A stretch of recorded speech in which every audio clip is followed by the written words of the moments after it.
Pakistan stands on the brink of a historic and dangerous transformation. A constitutional amendment, the 27th in its troubled history, is being rushed through Parliament, and it may permanently alter the balance of power in one of the world's most volatile nuclear states. At the heart of it all, one man, Field Marshal Asim Munir. The bill gives Munir lifetime immunity, full control over all armed forces, but Pakistan has seen this before. Ayub Khan, Zia-ul-Haq, Musharraf, all rose as saviors, all fell from grace. But with reports of covert nuclear and hypersonic missile tests under his command, unease is spreading fast. Is Pakistan's most powerful general rewriting the constitution and testing new weapons at the same time? And what could that mean for India? Hello and welcome. You're watching Statecraft with me, Geeta Mohan.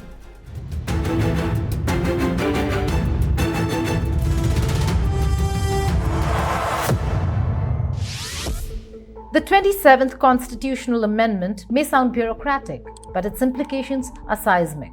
Behind its legalistic language lies a quiet coup, a formal constitutional handover of Pakistan's future to its military. The bill seeks to amend Article 243 of Pakistan's constitution, a section that governs control of the armed forces. It would create a new office, Chief of Defence Forces or CDF, a post to be held by the Chief of Army Staff himself. That means Asim Munir, already Pakistan's Army Chief, would become the constitutionally recognized head of the Army, Navy and the Air Force. And not just that, he would hold the lifetime rank of Field Marshal, a title that grants him immunity, prestige and unmatched control. For many inside Pakistan, this amendment isn't just a legal reform. It's a coronation, a transformation of Asim Munir from army chief into something closer to a military monarch. But Pakistan's history is littered with generals who believed they could outsmart politics, and each learned painfully that absolute power has a short shelf life.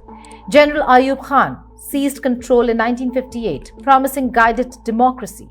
Within a decade, the War of 1965, public anger over economic inequality, and protests led by students and workers forced him from office. His vision of modern Pakistan collapsed under the weight of repression and vanity. General Zia-ul-Haq followed in 1977, toppling Zulfikar Ali Bhutto in a coup he claimed would restore order. Instead, he unleashed an era of religious radicalization, censorship, and a politicized military-mullah alliance that still haunts Pakistan. His Islamization drive eroded the judiciary's independence and silenced dissent. Then came General Musharraf, the self-styled enlightened moderate who ousted Nawaz Sharif in 1999, initially enjoyed Western support. But his decision to back Washington's war on terror turned Pakistan into a frontline state and a target of its own proxies. The Lal Masjid siege, Baloch unrest, and Benazir Bhutto's assassination drained his legitimacy. By 2008, facing mass protests and impeachment, Musharraf fled into exile, another general who overestimated his popularity and underestimated Pakistan's fatigue with military rule. Each of these men, Ayub, Zia, Musharraf, began with pledges of stability and ended in crisis or exile. Their regimes fractured civil institutions, politicized Islam, and centralized power so tightly that the state itself cracked when they fell. The pattern is unmissable. Every time the Khaki replaces the constitution, Pakistan pays in blood, credibility, and decades of economic stagnation. Asim Munir has studied those failures closely and is choosing a quieter revolution. Instead of declaring martial law, he's rewriting the constitution itself.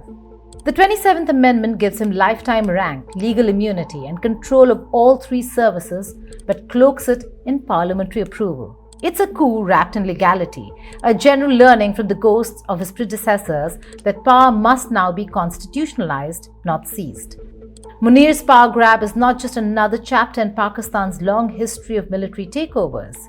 What we are witnessing is the rise of a hybrid Nizam, a ruler cloaked in legality, not uniform. This is nothing new. I mean, it's not out of the ordinary. Whatsoever is happening in Pakistan, whatsoever is the ground reality in Pakistan, it is only being formalized through this constitutional amendment, and the present army chief, who thankfully, thanks to India, has been promoted himself a field marshal after the last 4-day war. Because he's been able to present India as a boogeyman, and he claims to have won a war, and now he's the field marshal. So the power grab continues. It's a classic power grab, actually. He's not overthrowing the system, he's absorbing it. The 27th Amendment doesn't just empower the army, it rewrites Pakistan's constitutional DNA to make the military the state itself. In many ways, Munir is doing what Zia-ul-Haq and Musharraf could not. Zia ruled through fear and religion, Musharraf through populism and foreign backing. Both crumbled because their legitimacy was external, not constitutional. Asim Munir now decides how Pakistan fights, governs, and interprets laws. And unlike his predecessors, he doesn't need martial law to do it. He's doing it through parliament. Washington's silence on the 27th Amendment has raised eyebrows as well, given that Donald Trump called Munir his favorite field marshal. Because you see, for the United States, Pakistan's military remains both the problem and the solution in a region flanked by China's ambitions, Iran's defiance, and Afghanistan's volatility. The Pentagon views Munir's Pakistan as a manageable power, one that can be contained, calibrated, and when needed, quietly leveraged. Prime Minister Sharif of Pakistan, and also I have to say my favorite field marshal from Pakistan, who's not here, but the Prime Minister is here, and you're going to give his regards. Where are you? There you go. Thank you very much. Do you want to say what you said to me the other day? Asim Munir's rise to power followed years of instability, Imran Khan's ouster, political crackdowns, and spiraling inflation. Now, the general appears determined to cement the military's dominance permanently, not just through the gun, but through the constitution itself. And it's no coincidence that this political consolidation comes amid whispers of nuclear and hypersonic missile testing. In late October, residents of Quetta in Balochistan witnessed a strange saucer-shaped cloud before dawn, followed by a low rumble that echoed across the region. Social media exploded with speculation. Was this a secret weapons test? Days later, Pakistan's Defense Minister Khwaja Asif was asked point blank on live television whether the country had tested a hypersonic missile. His answer was, "Now don't ask all these questions. Ask such things in private." The world took notice. Even Washington. Just days later, US President Donald Trump in an interview declared that Pakistan, Russia and China were all testing nuclear weapons. His comments sent shockwaves through the global security community. If true, this would mark Pakistan's first nuclear testing activity since 1998, when it responded to India's Pokhran II tests with its own Chagai detonations. Trump's statement fueled speculation that a series of small earthquakes recorded between April and May in the Afghanistan-Pakistan region were not natural at all.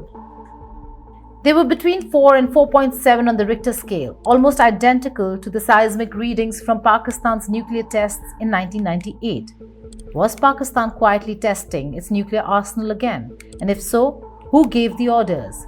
All evidence points to one man, Field Marshal Asim Munir. Defense analysts say such strategic level decisions cannot take place without the explicit command of the army chief. Pakistan's National Command Authority, which oversees its nuclear program, operates under military supervision, and Asim Munir chairs it. If nuclear or hypersonic tests have indeed occurred, they would have been authorized directly by him. That timing is no coincidence, because the alleged tests align precisely with Munir's push for the 27th Amendment, which expands his formal powers and guarantees him lifetime immunity. It paints a picture of a general consolidating power on two fronts: constitutional control at home and strategic signaling abroad. Well, it's a coincidence, certainly. The weapons testing, the alleged weapons testing, as President Trump said, has nothing to do with the 27th Amendment, which has made Field Marshal Asim Munir the most powerful military officer in Pakistan's history. It's more about asserting his power in Pakistan, further weakening the already weak political leadership of Shahbaz Sharif, and of course protecting Asim Munir from possible repercussions in the future. Now, Asim Munir is a smart man. Clearly, he's seen the fate of military dictators in Pakistan. They come with a lot of fanfare, but we all know what happens in the end. So, Asim Munir is preparing for that end game of Pakistani military dictators, ensuring that he gets protection all through his tenure and his lifetime, and possibly even beyond. He's literally appointed himself Pakistan's military dictator for life. To India and the world, these alleged tests are not just about deterrence. They're a message, a show of defiance, a signal that Pakistan's military is back in full command and that Asim Munir is unchallengeable. For India, this development carries chilling implications. New Delhi has long viewed Pakistan's nuclear posture as a tool of coercion, a shield behind which it sponsors cross-border terrorism. Now, under Asim Munir, that shield may be transforming into a sword. With control over the country's constitutional machinery, the judiciary, and its weapons programs, Munir represents a Pakistan where no civilian oversight exists. That makes the system inherently unpredictable and potentially dangerous.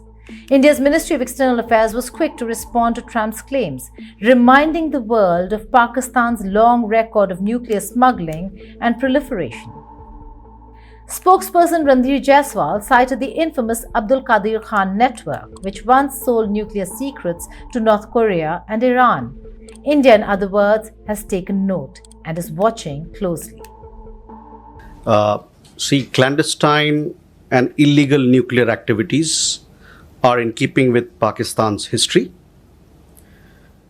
that is centered around decades of smuggling, export control violations, secret partnerships, Ayub Khan network, and further proliferation. India has always drawn the attention of the international community to these aspects of Pakistan's record. In this backdrop, we have taken note of President Trump's comment about Pakistan's nuclear testing. Inside Pakistan, however, the silence is deafening. No confirmation, no denial, only political theatre and repression. The opposition has warned that by centralizing power in the army, Asim Munir is dismantling the last remnants of civilian democracy. Former Defense Secretary Lieutenant General Asif Yasin Malik has called the 27th Amendment a potential disaster, saying it could destroy the balance between the Army, Air Force and Navy, effectively turning Pakistan into a one-man command.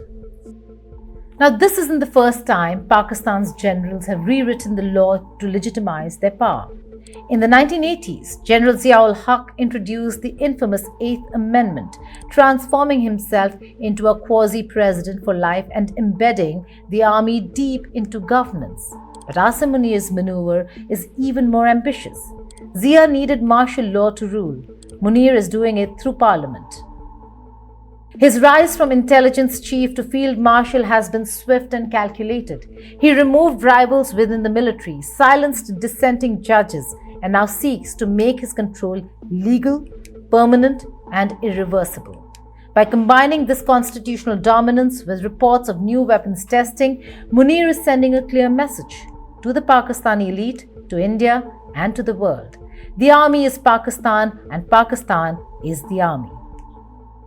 Analysts believe Munir is using these military gestures to shore up domestic legitimacy. By demonstrating strength abroad, he distracts from weakness at home. It's a classic military playbook and one that has repeatedly brought Pakistan to the edge of collapse. But this time, the stakes are higher. Because unlike previous generals, Munir now operates with constitutional authority, political immunity, and nuclear capability. That combination is what makes India and the world uneasy. For India's security establishment, the key concern is command and control.